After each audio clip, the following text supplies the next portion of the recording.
మీరు కలిసే ఉండాలి.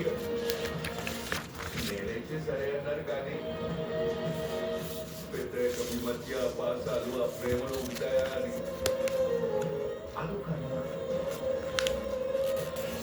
మీ అమ్మకు ఆవిడతో పాటు ఆ మాట కానీ మీ చెల్లి పెళ్లి చేసినప్పుడు నువ్వే శ్రీధర్తో అన్నావు, బావా పేరుకి నేను మా చెల్లిని మీతో పంపుతున్నానే కానీ నా చెల్లి నా ఇంట్లోనే ఉంటుంది. అప్పుడు నాకు గుర్తొచ్చింది మీ అమ్మ నాతో అన్న మాట. నేను వెంటనే ఇక్కడికి వచ్చి నీ ఉయ్యాల్లో కూర్చొని మీ అమ్మకు సారీ చెప్పాను. నేను ఇచ్చిన మాట నేనే మర్చిపోయానని నీ కొడుకుతో చెప్పించుకున్నావా చేసేంతవరకు మీరంతా కలిసే ఉండేవారు. అర్థం లేని ఆవేశాలు, వదులుకోలేని పంట, కళ్ళు మూసుకుపోయిన పౌరుషాలు, ఒకటిగా ఉండాల్సిన భగవంతుడు దూరం చేశాడు. నన్ను ఒక అగ్నిపర్వతంలా మార్చాడు. కోపంలో ఒక్కొక్కసారి ఏం మాట్లాడతానో నాకే తెలియదు. తర్వాత తీరిగ్గా బాధపడుతూ ఉంటాను. ఇప్పుడు అర్థమైందా నేను ఇక్కడ ఎవరితో ఉన్నాను? ఇక్కడ నా జ్ఞాపకాలు ఉన్నాయి. ఇవి నాకు మాత్రం సొంతమైన జ్ఞాపకాలు. ఈ ఉయ్యాలు కూర్చొని అలా ఆలోచిస్తూ ఉంటే నువ్వు మీ చెల్లితో ఆడుతున్నట్టు, మీ అమ్మ నా పక్కన కూర్చొని మాట్లాడుతున్నట్టు. మరి ఈ రోజు ఎందుకు కూర్చున్నారో తెలుసా?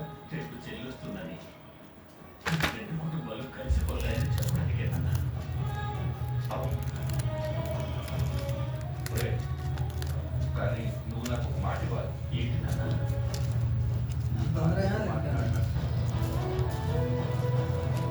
అందరం కలిసిపోయిన తర్వాత నా కోపం ఇంకా ఎవరికి ఉంటుంది నాన్న?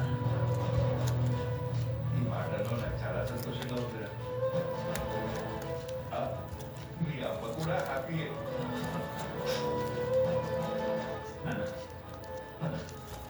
ఇప్పటికే లేడండి, పడుకుంటాయి.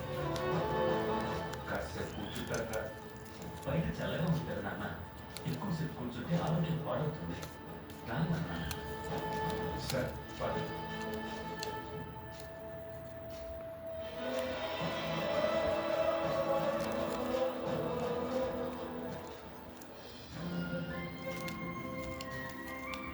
ఈ ఓకేనా ఆమ్లెట్ తీసుకురానా?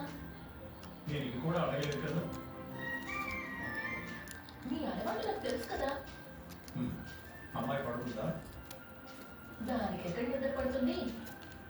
కార్తిక్ ప్రాణదాత దీపే అని తెలిసిన దగ్గర నుంచి దానికి పట్టలేన తానతో వచ్చేసి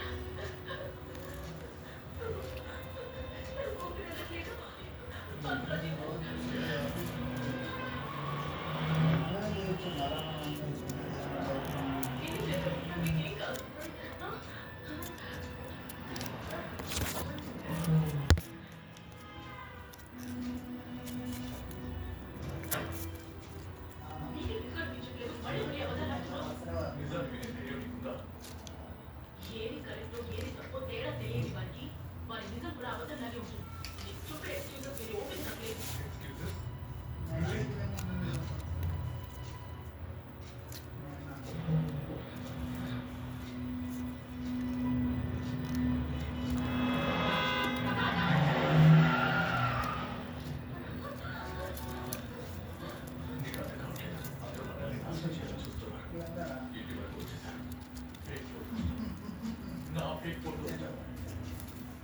పిల్లలకి తెలిసిపోయింది.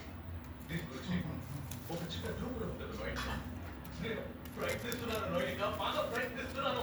చర్చడానికి నాకు కొంచెం టైం. అసలు తప్పంతా నాది, కానీ ఇది మన ఇద్దరికి సంబంధించిన విషయం.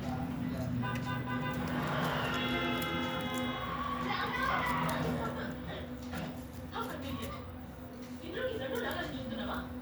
బయట ఉన్న చెత్తని నువ్వే ఇంట్లోకి తీసుకొచ్చావు. అది చాలు.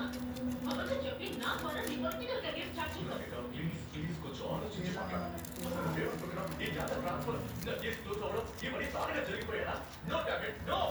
అసలు నేను ఇదంతా నా పిల్లల్ని ప్రొటెక్ట్ చేయడానికి చేశాను. రాజీవ్, ఇలాగే కొనసాగితే నీ కాలేజీ జీవితం నుంచి వాళ్ళకి ప్రొటెక్షన్ కావాల్సి వస్తుంది.